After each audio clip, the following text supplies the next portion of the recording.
Bueno, ¿qué tal? Buen día, gracias por venir y acompañarnos.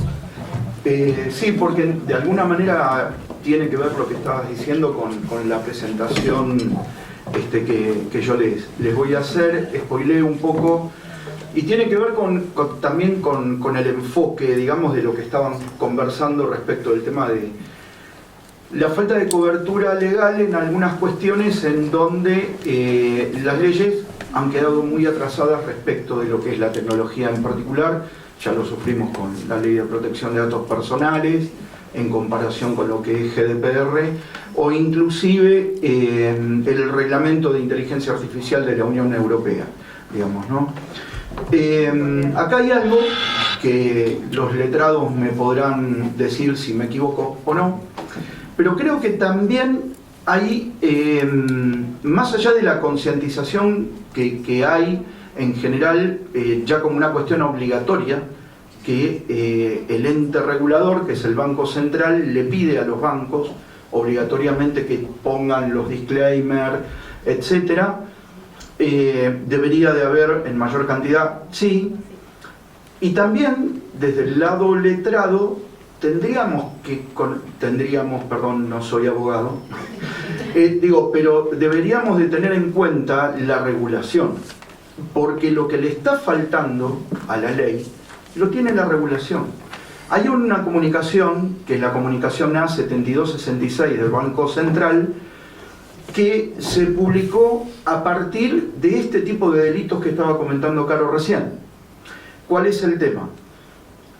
Frente a lo que tenía que ver con la pandemia, una de las cosas que el banco enseguida pasó es a tener procesos que antes los atendía un humano, se atienden ahora a través de una aplicación. En ese momento surgen este tipo de herramientas, aplicaciones que hacen el onboarding automático a las aplicaciones bancarias. ¿Qué pasa? Como yo tenía la velocidad de contactarme con mis clientes, una de las primeras cosas que falla es la gestión de proyectos dentro del banco, la evaluación de proveedores dentro del banco y el no tener en cuenta una gestión que es básica, que es la gestión de desarrollo seguro de software. Entonces, estoy contratando a alguien que me da una herramienta que me escanea la cara y a los 3 días lo hackean y le roban todos los datos personales. Entonces, hay toda una serie de prácticas. Una de las cosas que yo doy clase en la Facu en Palermo, de estándares de seguridad y normativa, y otra materia de riesgos corporativos, ¿no? Y ayer teníamos la materia con los chicos de estándares, y digo, ¿por qué la materia en algo que es una licenciatura de ciberseguridad? Porque hoy ya el problema no es lo técnico, el problema pasa a ser la gobernanza, la gestión, la concientización, etcétera, ¿no? Y el hecho de conocer y posiblemente, no sé esto si será una herramienta para los abogados, es también conocer la regulación. Porque yo bien podría, frente a un litigio, aquello que no me cubre la ley, digo, sí, pero pará, que vos banco tenés esta regulación del Banco Central que te obliga a este cumplimiento. Para que tengan una idea, si mal no recuerdo, sí, la 7266, inclusive prevé una multa que oportunamente en aquella época era de 10 millones de pesos por cada fraude que se cometía a partir de lo que se había robado, digamos, ¿no? como dato. Y lo utilizaron mucho para lo que tiene que ver también con lo que es identidad sintética, que es una modalidad de suplantación de identidad y que casualmente se usaba para esto que vos comentabas, se usa, como por ejemplo para sacar créditos en nombre de otro, etcétera, ¿no? Pero un poco quería aportar esto, a lo que vos comentabas, que está bueno el hecho de identificar qué nos falta, pero tenemos que también acostumbrarnos a trabajar con la cabeza en framework, de entender de que yo para resolver algo no necesariamente lo resuelvo con una cosa, sino que tengo que ir buscando primero cuál es el objetivo, qué es lo que quiero cubrir y qué otro tipo de herramientas puedo llegar a tener. Posiblemente un estándar de buena práctica, aunque sea certificable como una norma ISO, me da un contexto, pero tiene mucho más peso decir, che, mirá que una comunicación tal del Banco Central te penaliza con esto, independientemente de que determinada ley no te lo diga. ¿Sí? Entonces, digo, no sé si eso considerás que puede ser una herramienta, ¿no? Sí, todo lo que es circular del BCRA y demás, sí, obvio. Bien. Tienen estándares, por ejemplo, para lo que tiene que ver con lo que es tarjeta de crédito o medios de pago electrónico. Tienen PCI. Es un estándar certificable, reconocido a nivel mundial. El estándar se creó alrededor del 2000, 2002 y lo crean Visa, Mastercard, JCB y Discovery, en donde los últimos dos son los dos procesadores de tarjeta más grandes del mundo. Y establecen una regla en donde ya no es solamente técnica, tiene hoy ya un gran componente de gestión en esto, ¿no? Así que bueno, nada, un poco quería completar. Perfecto. Y sabes que te tengo acá presente una cosa que nos pasó también a nosotros a nivel judicial, capaz que vos me podés ayudar porque vos sabés más, de pedir lo que se llama take agent o algo así, en donde ahí viene un reporte que determina si el movimiento se generó desde una PC de escritorio, de un celular, de qué celular se generó. Entonces también eso sirve como un medio probatorio, digo, como fuente probatoria en el procedimiento judicial para decir, che, la maniobra se generó desde un iPhone 13 y en realidad Carolina Arias tenía un iPhone 16. Entonces digo, como que eso empezó, estoy hablando a nivel judicial, no administrativo, porque los administrativos son... Claro. Pero cuando se pide ese reporte, sirve y prueba, ¿no? Sí, estamos de acuerdo. Acá, en ese tipo de reportes se puede llegar a conseguir información sin que necesariamente haya determinado tipo de pistas de auditoría activadas en los sistemas. Pero siempre tengan en cuenta, y esto para aquellos que están dentro de la parte legal o de compliance, alineado con lo que tenga que ver con tecnología, yo para tener evidencia tengo que tener algo que la genere. Y yo no puedo judicializar algo si no tengo evidencia.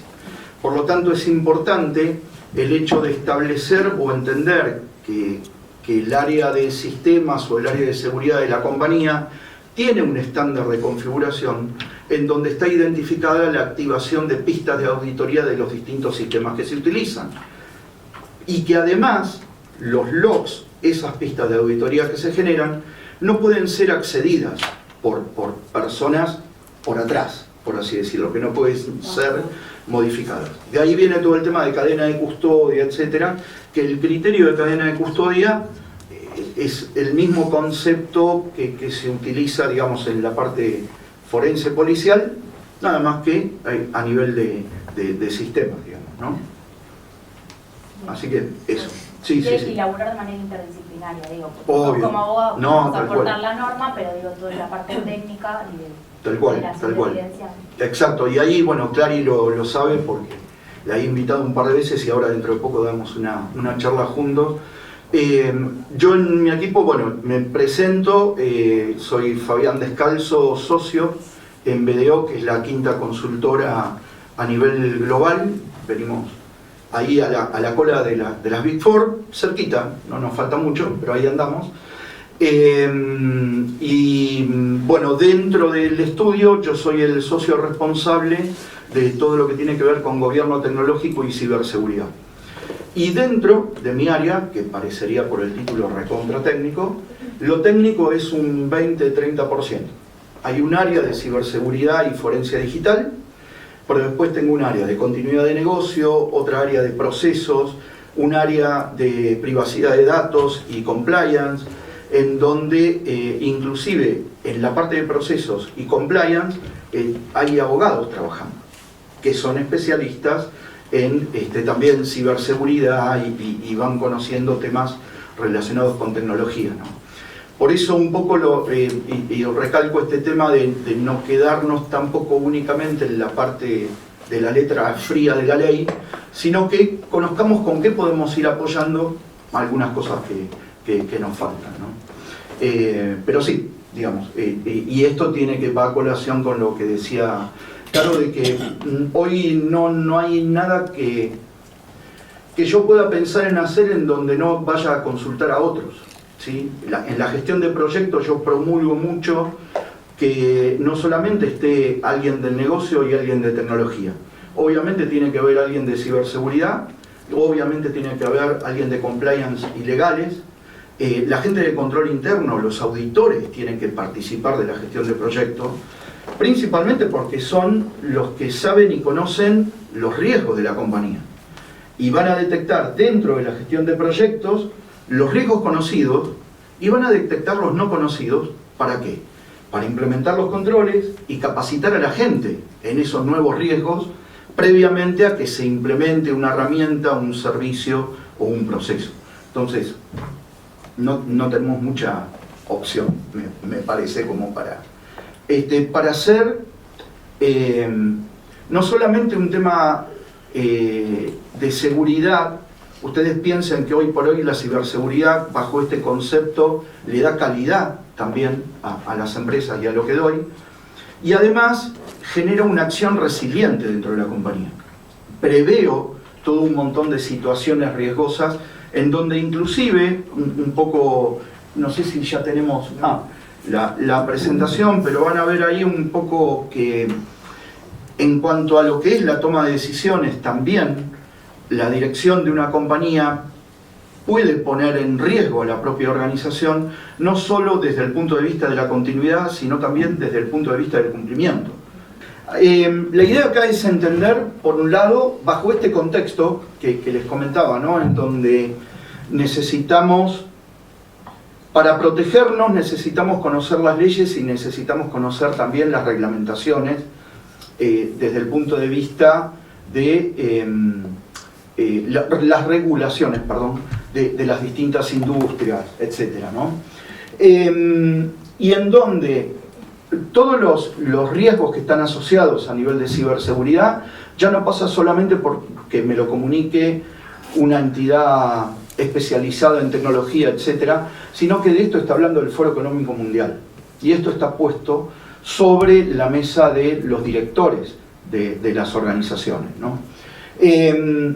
Van a ver que inclusive se menciona la necesidad de una construcción desde el punto de vista de concientización, que era lo que comentabas vos también, digamos, como necesario.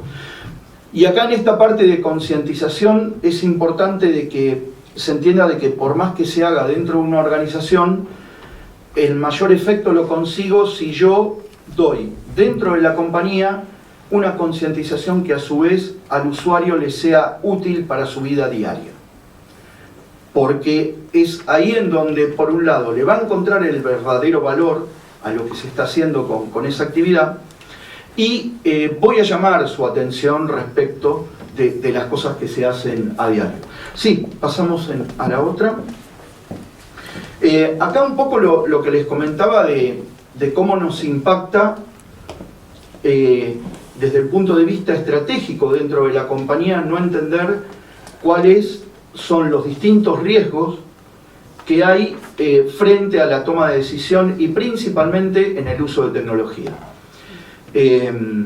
Hay, digamos, como 4 estrategias básicas que apoyan a la estrategia de negocio en particular. Una tiene que ver con la estrategia de mercado, cómo es que yo voy a abordar, digamos, con mis productos y servicios, etc.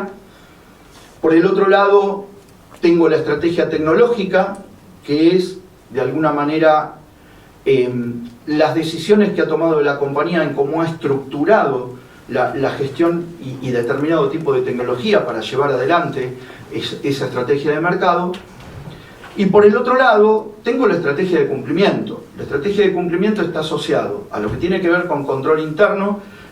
No sé si conocen, sintieron escuchar el marco de control interno de COSO, que tiene que ver con cuestiones de riesgos directamente a accionistas de las organizaciones, en donde acá hay un tema en la toma de decisión y que está asociado también a lo regulatorio y a lo legal, en que si la dirección, para poder mejorar su estrategia de mercado, toma la decisión de automatizar un proceso que antes se hacía manual, con determinado tipo de herramientas, y no tiene en cuenta qué tipo de datos son los que se van a gestionar a partir de esas herramientas, cuáles van a ser los patrones de uso, todo teniendo en cuenta el contexto de mi compañía, a qué tipo de industria pertenezco, a quiénes son los que les voy a ofrecer ese tipo de servicio, si es un usuario final o es algún otro tipo de compañía. Acá viene algo que vos comentabas antes, que tiene que ver con las locaciones de dónde están las cosas. Y de lo que decía Caro, hay dos visiones con respecto a eso. No solamente se fijen en el domicilio legal, sino que fíjense en el caso de los servicios tecnológicos en dónde se están ejecutando. Principalmente, y esto lo digo por los servicios de nube, en donde, sobre todo en donde yo estoy contratando servicios de tipo SaaS, que es el tope de gama, digamos, de los servicios, en donde yo prácticamente doy todo al tercero para que lo administre y lo opere, sin perder de vista que los datos, el responsable siempre soy yo. Y ahí la importancia que para poder tener un buen resultado, si yo tuviera que ir a un litigio, todo nace de cómo hago el contrato. Es básico. Y una de las cosas que yo tengo que definir en ese tipo de contratos, principalmente, es en dónde van a estar alojados los datos, por ejemplo. Porque en el caso de los datos personales, lo lógico es que estén alojados en países donde hay legislación en particular, ¿sí? Entonces, tener esta cuestión, no solamente digo lo del tema de la cuestión de la dirección legal de la compañía, por un tema de litigio, etcétera, sino también arrancar desde el principio, digamos, y acá viene también a nivel de toma de decisión, si yo voy a automatizar algo con un software en particular y lo voy a hacer con un software de nube, que a su vez se lo contrata un tercero, el que está tomando la decisión es un director de una empresa que yo no sé cuál es el nivel de concientización y de sensibilidad del riesgo que está teniendo con eso.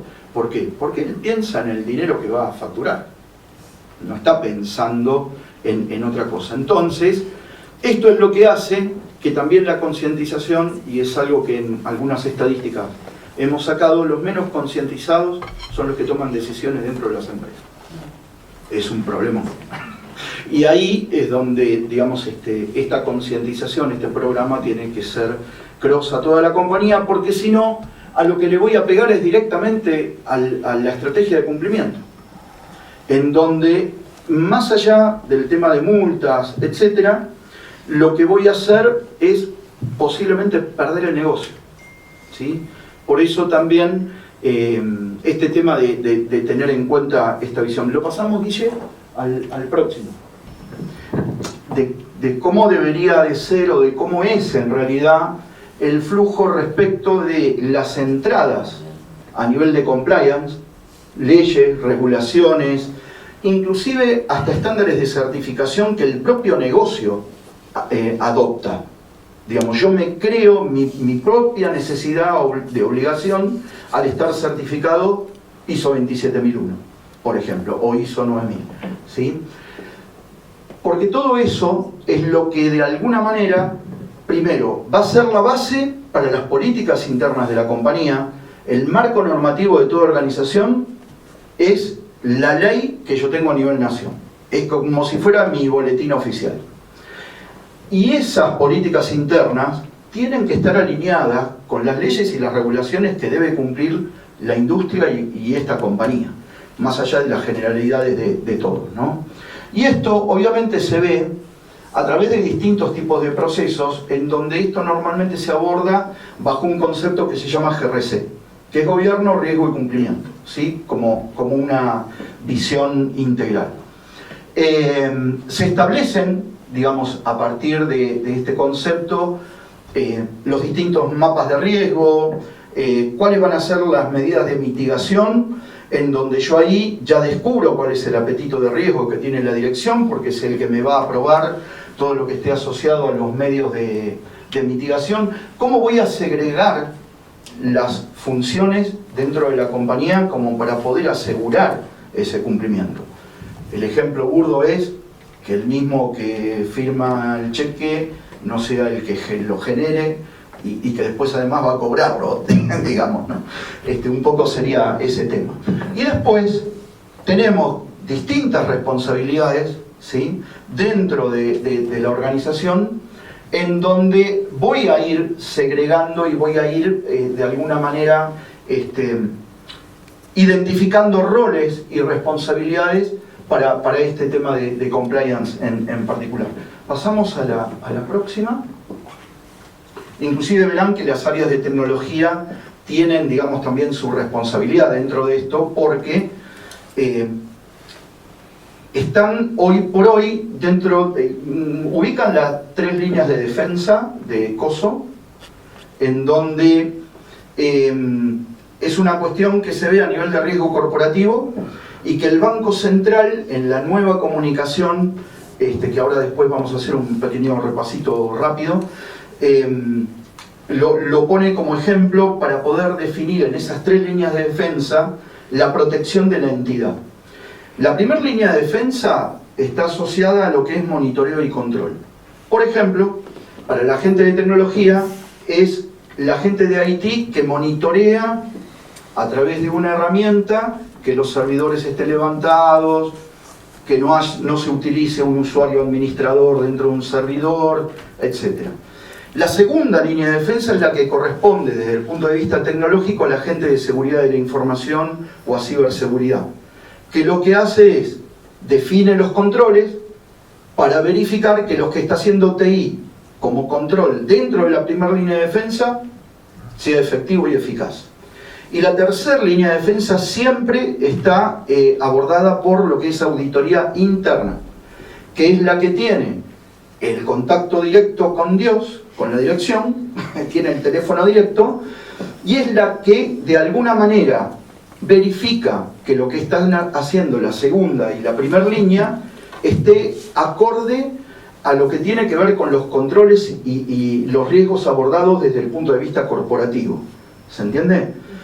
Si nosotros entendemos este orden, en realidad lo que debería de suceder es que las áreas de tecnología se hablen con las de seguridad y a su vez entre los dos hablen con auditoría. Esto no suele suceder, chicos. Lo lamento. Pero se suelen pelear, le esconden cosas a auditoría en lugar de usarlos de asesores y cosas así por el estilo, pero bueno, vamos en camino a eso. Esto como para que lo tengan en cuenta desde el punto de vista de compliance, ¿cuál es también el ciclo de alguna manera en la cual deberían de tratarse lo que tiene que ver con la revisión a nivel de cumplimiento, ¿no? Obviamente se establece este cumplimiento a partir de conocer el contexto de la organización, como decíamos antes. ¿Qué cosas debo cumplir? El nivel de madurez y la cultura interna de la compañía, tenerla muy en cuenta también, es parte de la toma de decisión. Y después, hacer todo el camino como cualquier riesgo a nivel de cumplimiento.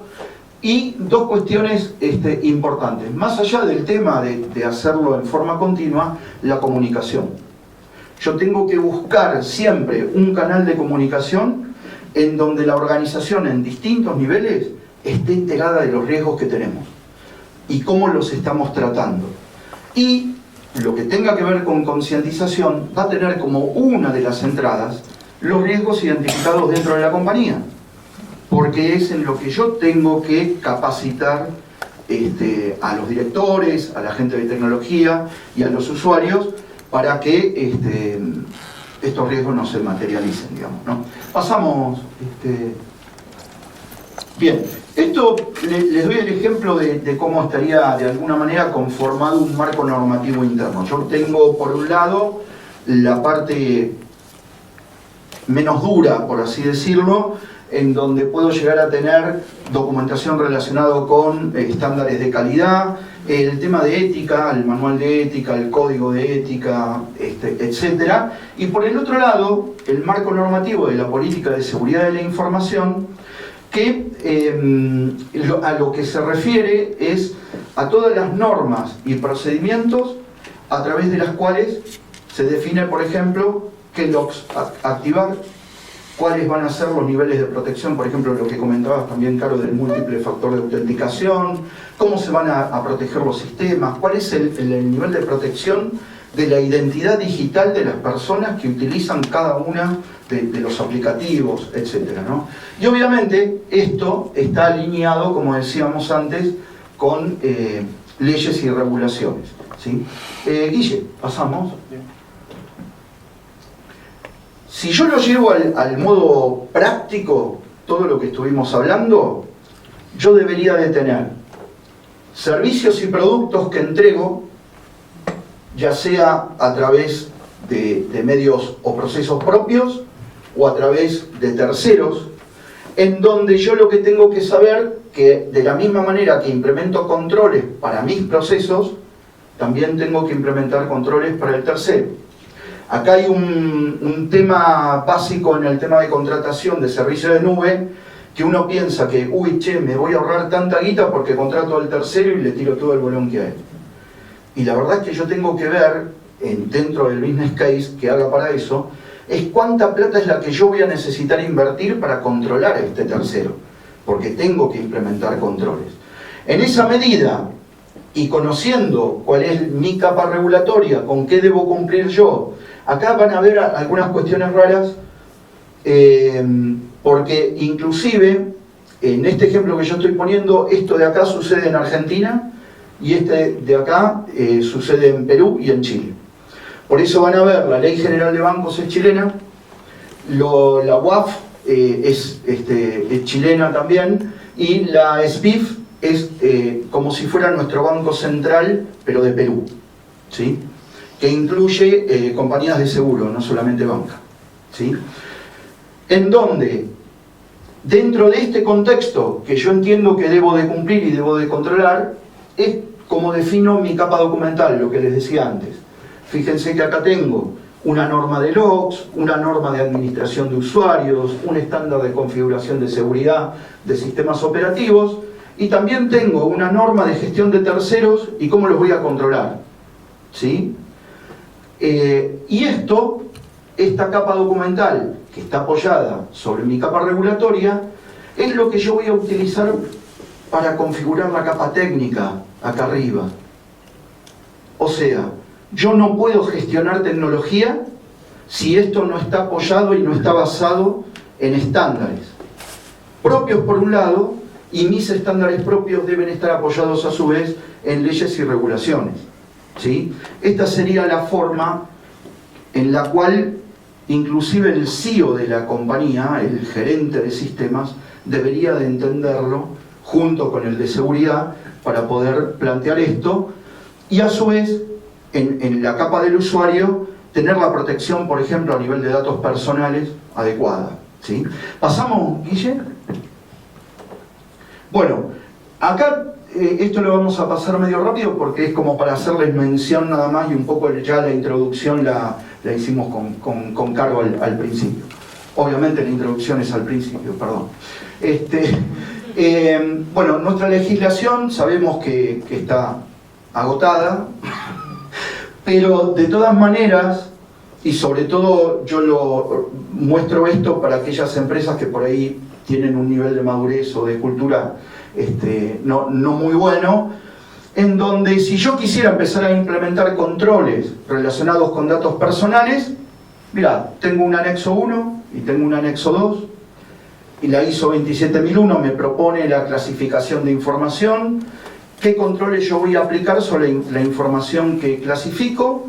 Puedo tomar estos anexos de la ley tranquilamente, en donde de alguna manera voy cubriendo el ciclo de vida del dato, ya sea en medios informatizados o no informatizados. Es un ejercicio. Sí, Guille, pasamos.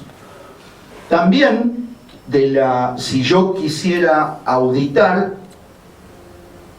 a nivel de datos personales, hacer mi propio assessment, digamos, de cumplimiento, tengo este documento de fiscalización que tiene la Agencia de Protección de Datos Personales, en donde me identifica cuáles son los aspectos generales que se deberían de revisar, y a su vez me da los criterios de selección de dónde yo voy a ir a auditar.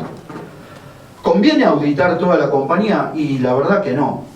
Yo lo que tendría que ver es de seleccionar o por volumen de cantidad de datos personales, o por criticidad de tratamiento del dato, inclusive tener esto en cuenta para los terceros, etcétera, ¿no? Esto nada más como para darles la idea del framework, ¿no? Guille, pasamos. GDPR. GDPR, como saben ustedes, es de cumplimiento global ya desde mayo del 2018, ¿sí? Y también me propone, y esto ya lo tiene actualizado la ISO 27001 en la nueva versión, en donde además agrega consideraciones de privacidad.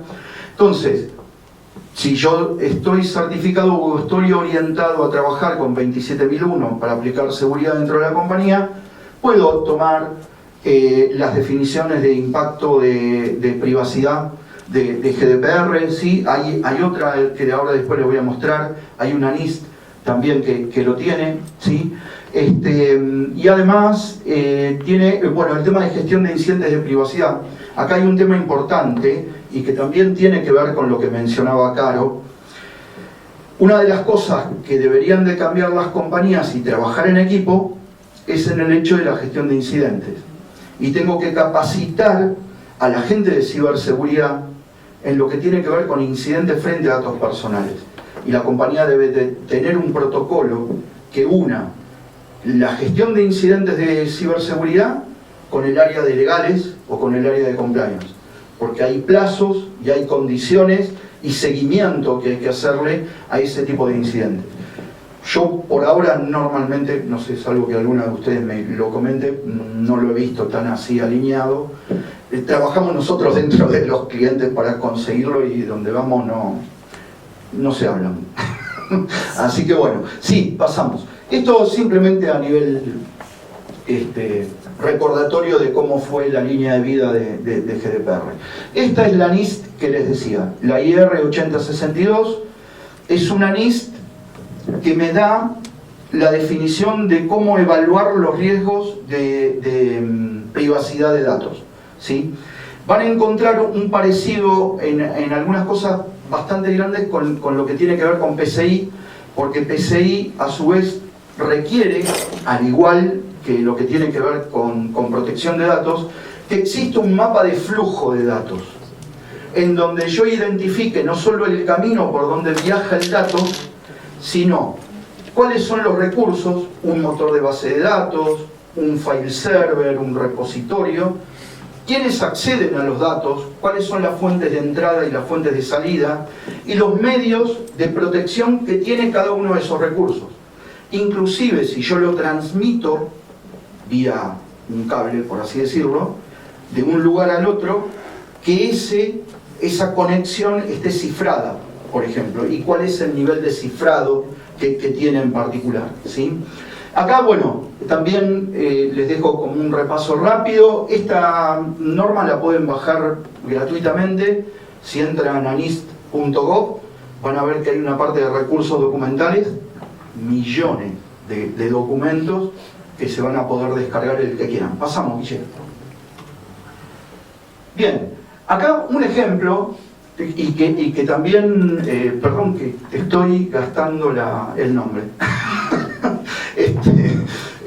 que también está dentro de lo que comentaba Caro, ¿no? De cómo nos impacta el uso de tecnología y sobre todo, que es una charlita que vamos a dar con Clary, digo, hay un tema que en esto es importantísimo en cómo descubrimos que necesitamos un psicólogo antes de usar tecnología. La ansiedad absoluta que hay por utilizar estas cosas llega a generar esto. El no entendimiento de cuáles son los límites me genera el hecho de que yo no tome conciencia que las cosas no están pasando acá adentro. Es más, pierdo conciencia de que no hay límite. Yo no puedo determinar hasta dónde voy a hacer un control para esto, porque no sé ni siquiera en dónde puede explotar, ¿sí? Entonces, y acá hay, en lo que tiene que ver con inteligencia artificial, tendríamos como tres grandes modelos: el público, el privado, que puedo Copilot, Gemini, etc. Y yo podría armar mi propio ambiente. Pero ahí es donde yo digo, si voy a aplicar inteligencia artificial dentro de mi organización y tengo, voy a hablar en algún tema técnico, pero vieron que hay una D, un Active Directory, en donde yo tengo centralizado cuentas de usuario, puedo asignar privilegios de acceso, a dónde podés entrar y no. Bárbaro. Ella puede entrar, yo no. En cuanto ella mete las cosas en inteligencia artificial, por más que sea dentro de mi mismo ambiente, posiblemente por ello también lo pueda ver. ¿Y eso cómo lo protejo? ¿Cuál es el sentido? ¿Se entiende? Entonces, por eso, lo primero para evitar esto es no usarlo. Poner una política de que está prohibido el uso sin permiso de inteligencia artificial.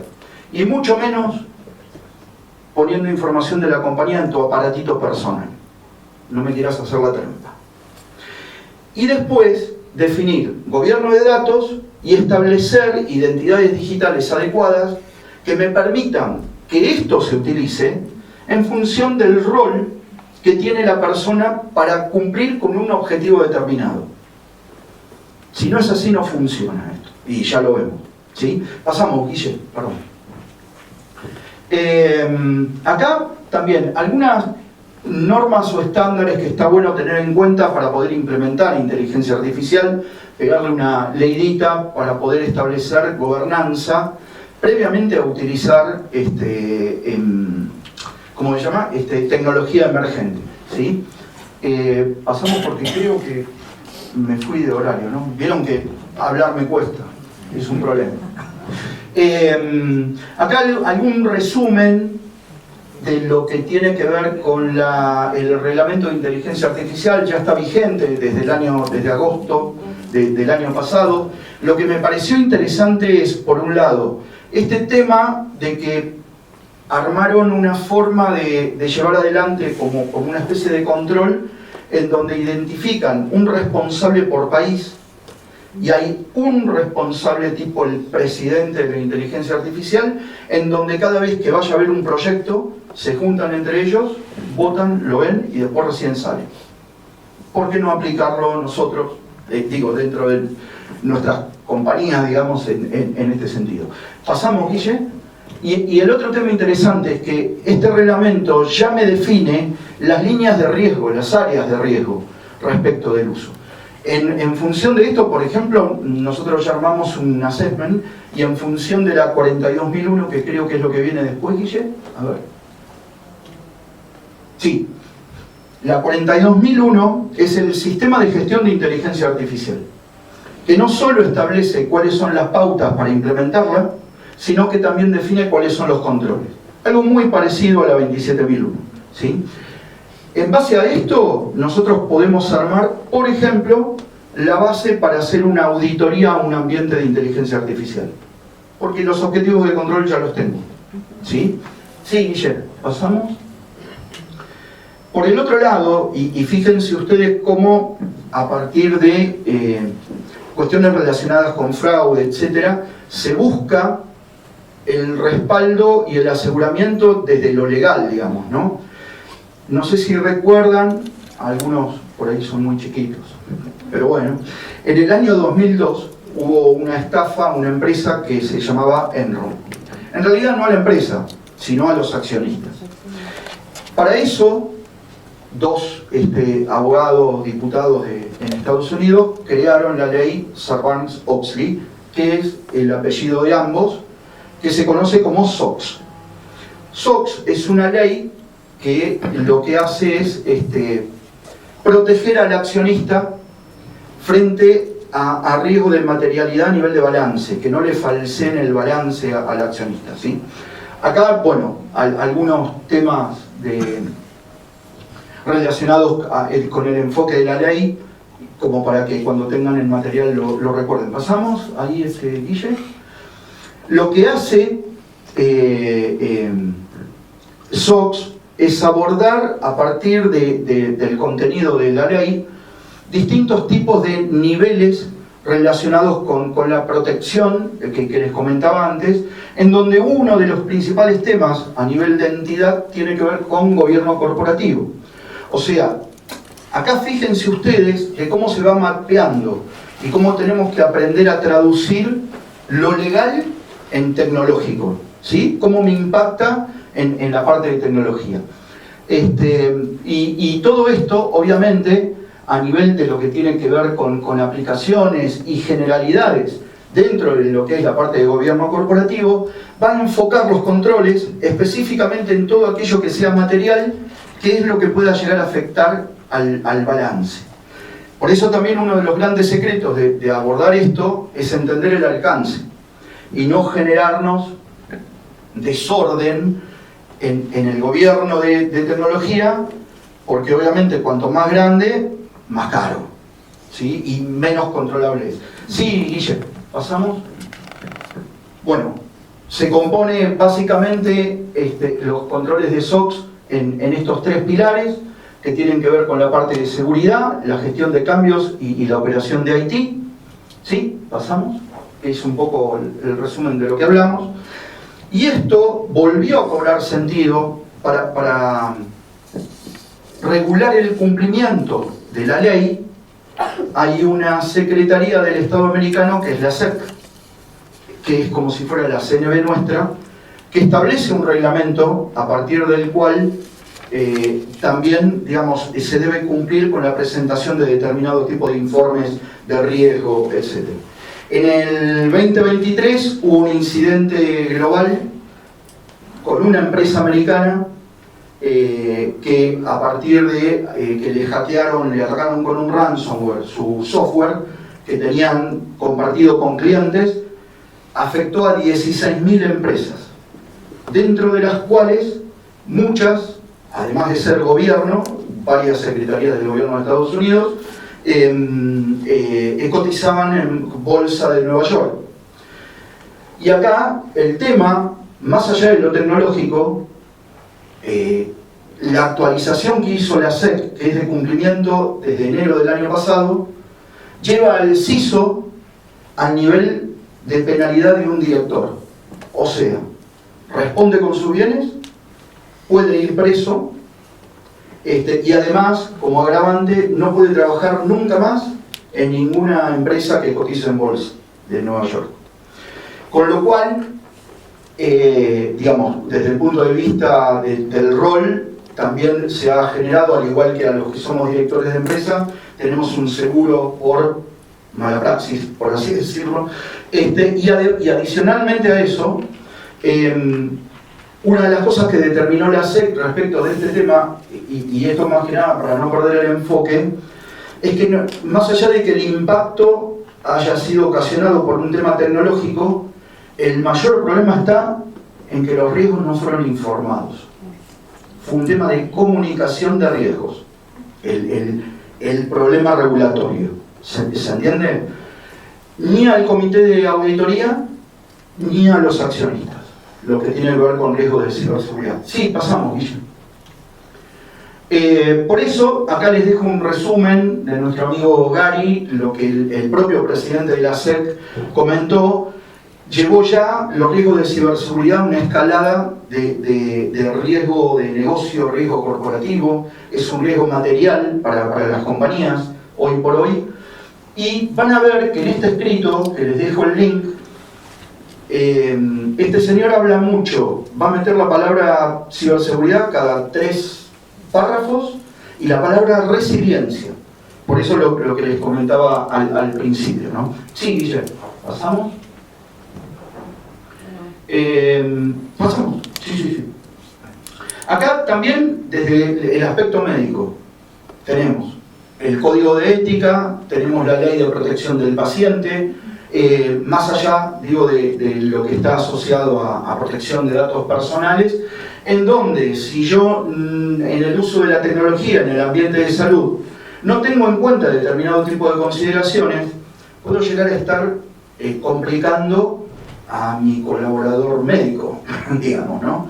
Porque una de las cosas que me dice en cuanto a la falta de integridad de datos el Código de Ética y la Ley de Protección,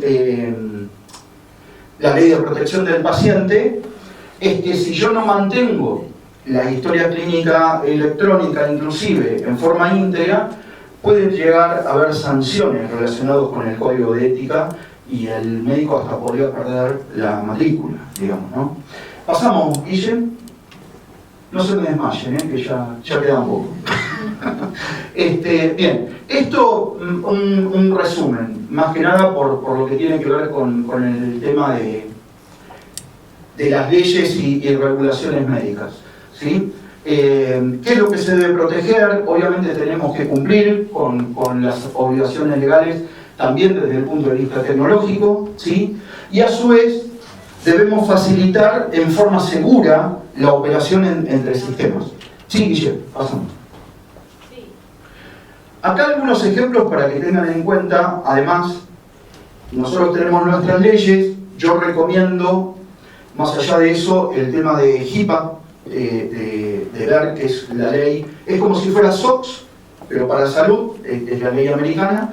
Y después van a tener en distintos países bastante evolucionados los manuales o guías de utilización de la informática en la medicina, ¿sí? Más allá del protocolo HL7, que es protocolo de seguro de transmisión de datos, etc., ¿no? Bien, pasamos a la próxima. Bueno, esto es lo que tiene que ver con el Banco Central que les comentaba, ¿sí? Perdón, pero se ve que no me tomó la letra que por ahí tiene la máquina, me quedó medio desprolijo. Es un toque que tengo que...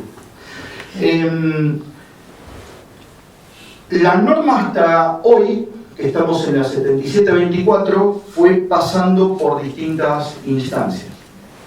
Desde el tema de mirar mucho el ciclo de negocio y no proceso, ¿sí? Empezamos y arrancamos con temas de ciclo de negocio, con cuestiones de tecnología, más relacionadas con la gestión de IT, no con un tema de gobierno. Tuvimos el crack en la pandemia, en donde en lugar de sacar comunicaciones para hacer algo rápido, el Banco Central puso en su página guías de supervisión a nivel de ciberseguridad. Y una vez que bajó la espuma, sacamos la 7724.